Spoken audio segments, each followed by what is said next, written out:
Yeah, that's what they make Xanax for. Little nuts is always good. So, let's get this out of the way first off so I understand who I'm talking to. Are you a Jersey girl or are you a New York girl? I'm a Jersey girl. I'm from the Jersey Shore, which, you get a lot of flack for that. But I wonder why. But, no one's like that in New Jersey. It's like mostly like Irish Catholics. So I don't know where these Guidos are coming from. But they're not from the shore. But yes, I'm from New Jersey. I've lived in New York for the last 5 years.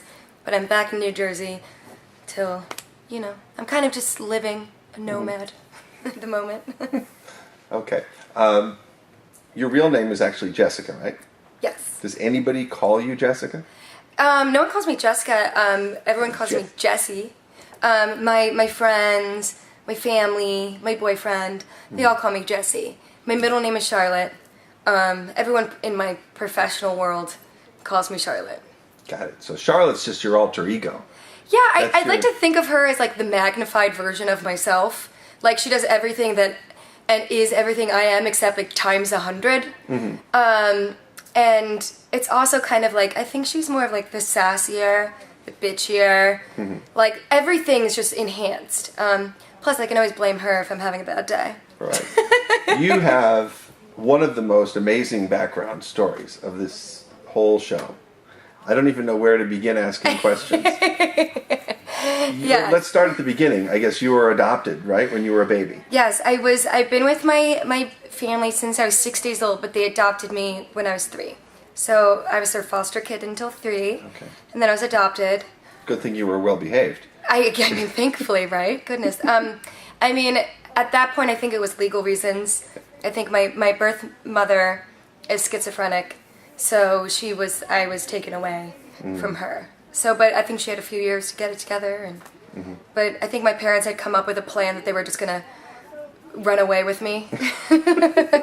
So, I'm really lucky to have them. But your birth parents are part of your life now, right? Yeah, I talk to my birth mom on, I don't know, like once a month, I guess. Maybe a little bit more depending on the time I try to keep in touch with her.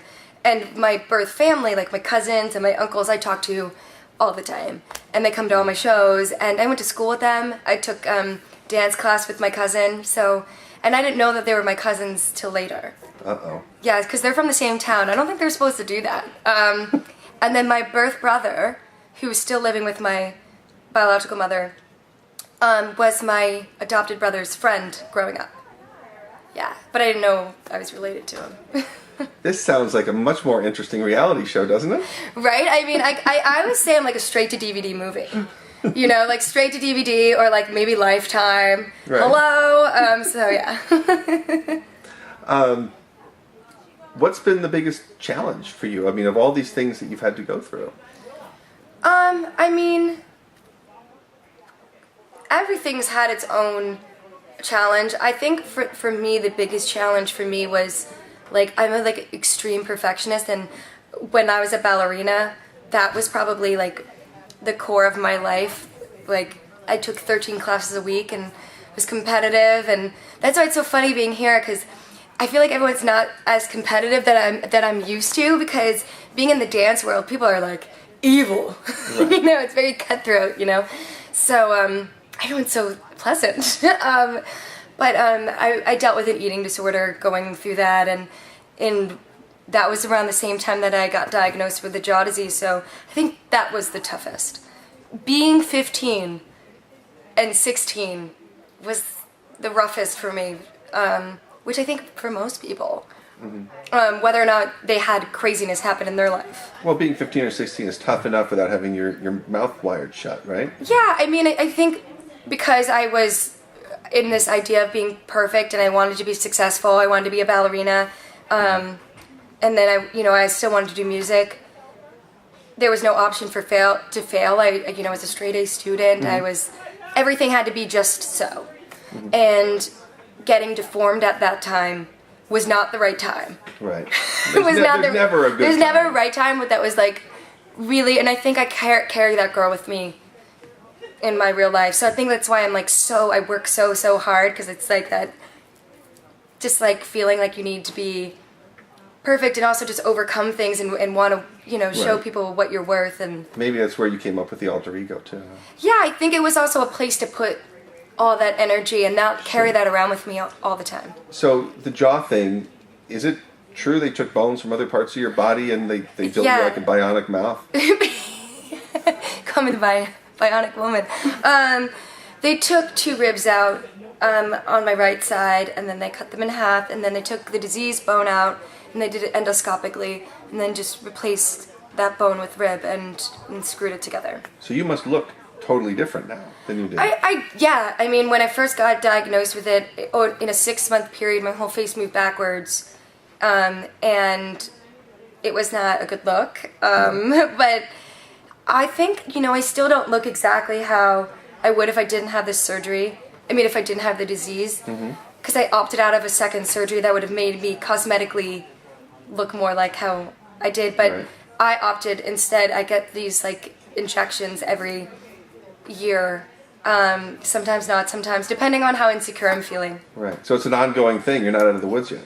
No, I mean, I'll never, unless I get another surgery, I'll never look the way I did before. But there's so many things you could do these days that, who cares? There's nothing wrong with the way you look Yeah, now. I mean, thank goodness for easy cosmetic surgery. No, I think ultimately I'm happy. I'm happy my face works. And I just hope that, that it never comes back. Is there a chance it could come back? Yeah, I mean, I know some girls who's had it come back, but they would say, because I've been, I guess, 8 years clear, it's very, very unlikely that it would come back. You've said you were bullied in high school. On top of all this, is that true? I was. I never got along. No, I wouldn't say I didn't get along, but I had I came from a very high school movie town. Where the jocks were the jocks, and I guess I was the girl with pink hair. Okay. So, but I also just, I've never been one to shut my mouth for anybody. If I believe in something, I say, and if that comes with repercussions or people have opinions about me, I'm okay with that. I'm a strong person, and I stand up for what I believe in, and sometimes people knock you down, but all those people want to be my friend now, so. Well, yeah, now that you could win the voice. I think ultimately everyone's going through their own mini struggle and their own Sure. drama, and I never let it affect me or make me feel like I couldn't do what I wanted to do. Tell me about the boyfriend. My boyfriend is amazing. I love him, and we've been dating 1.5 years, and he's an actor, and we met in New York. We met on online dating. Oh no. Yeah, OkCupid. And Like on Match.com or something? yeah, it was this thing called OkCupid, and we both went on it to find other people. Okay. I mean, because we were trying to get over our significant others that we had broken up with. Sure. Found each other, and he is so calm and collected, and just has got his shit together. So he really brings out I like to think the Jessie in me, Okay. not the Charlotte in me. So an actor and another performer in the same relationship, there could be a lot of room for You'd think, egos. but he is so centered. Maybe me, but not him. Right. And I'm just proud of everything he does. Do we know him? Is he on Broadway or something? He's a very successful theater actor. His name's David Barlow. He's done a lot of TV stuff too, but he kind of stays under the radar. That's why he likes it. Right. But he's the most talented person I've ever known. And I'm assuming he's out here to support you. Yeah, he's coming out Monday, and I'm so excited because he's up to cool stuff all the time. So I told him it was really important to me, so he's coming, and I'm excited. And then I don't know if I'll see him for a while because, that's the whole thing with actors and musicians. Right. They're always away, and he's a good-looking guy, so ladies, stay away from him. So let's talk about Monday night then. Yeah. Are you ready? I'm ready. I'm nervous. I mean, I wouldn't be human if I didn't feel like I was going to puke every day coming up to this, but ultimately I can only control my performance and how I do. And I am nervous because it's almost like a popularity contest, and I just don't want to make it mean anything about me if I go home, Right. As a performer, I can only do my best, and if people respond to that, that's great, and if they don't, it's kind of out of my hands, and I just know that I'm kind of I'm really hard on myself. So I just hope that I don't make it mean anything about me if I go home. Well, everyone but one person is going to go home unhappy. That's how it works. So, and you don't have to win in order to be successful. I know, and I think it's for me, it's the ultimate goal. You have to play to win. But to me, it's just, I want to stay on the show as long as possible. Absolutely. I would like to get in the top 4, top 8. That's like my goal. But that's what I said before. I want to get in the live round. So now I want to be on the top 4, top 8. So there's nothing wrong with reassessing your goals. I just hope people like it. I work really hard, and I hope that people get to see a more tender side of me that's like not edited. You know, I think I would just like people to see a more tangible person, because that's who I think I am. Well, we're looking forward to it. Can't wait. Thank you. Nice to Thank meet you so much.